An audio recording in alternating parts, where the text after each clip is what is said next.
बाप और बेटे और रूह कुद्दुस के नाम से आमीन। आप सबको मसीह यीशु में शालोम। आज की पहली तिलावत पहला शमूएल और उसके 18वें बाब में से ली गई है। और मेरा बाप शाऊल तुझे कत्ल करना चाहता है। और आज का ज़बूर 55 है और जिसका जमायती जवाब है, मेरा तवक्कल खुदावंद पर है, मुझे खौफ ना होगा। आज की अंजील मुकद्दस मरकज़ की अंजील और उसका तीसरा बाब है। नापाक रूहें पुकार कर कहती हैं कि तू खुदा का बेटा है, लेकिन वो इन्हें ताकीद करता है कि उसे मशहूर ना करें। लोग अपने आप में अच्छे काम कर रहे होते हैं, इन्हें दूसरों की अच्छी रफाकत और मदद भी मुयस्सर आती है, लेकिन अक्सर दफ़ा अपने अंदर अनजाना खौफ और हसद भी होता है जो दूसरों पर एतमाद करने और भरोसा करने से रोकता है, जो इन्हें अंदर ही अंदर ना सिर्फ कमजोर करता है बल्कि दूसरों से दूर भी करता है। बेशक ये सब बेबुनियाद भी हो सकता है।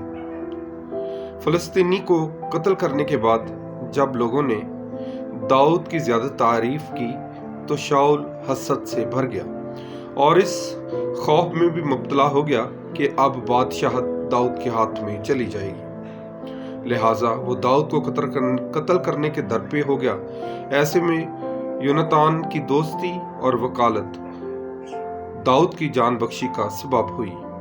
यूं शाऊल का डर बेबुनियाद साबित हुआ। आज की इंजील मुकद्दस में यीशु मसीह लोगों के दरमियान बेशुमार मौजज़ात के जरिए उनके बीमारियों को, तरह तरह की बीमारियों से शिफा दे रहे हैं। वो अपने अंदर किसी भी खौफ, डर को जगह देने की बजाय सिर्फ मोहब्बत, शिफा और खुदा के कलाम को लिए फिरते हैं। इसलिए लोग ना सिर्फ उनका कलाम सुनकर बल्कि उनके लिबास को छू कर भी शिफा हासिल कर रहे हैं। और बदरूहें जो है वो पुकार कर कहती हैं कि तू अल मसीह है, और खुदा यीशु मसीह उन्हें ताकीद करते हैं कि इस बात को मशहूर ना करो। मेरे अज़ीज़ों, जब खुदा यीशु मसीह का इकरार बदरूहें भी करती हैं तो हम जिनको खुदा ने चुन लिया है, खुदा ने बुला लिया है, हमें अपने बुलावे को पहचानने की ज़रूरत है कि हमारा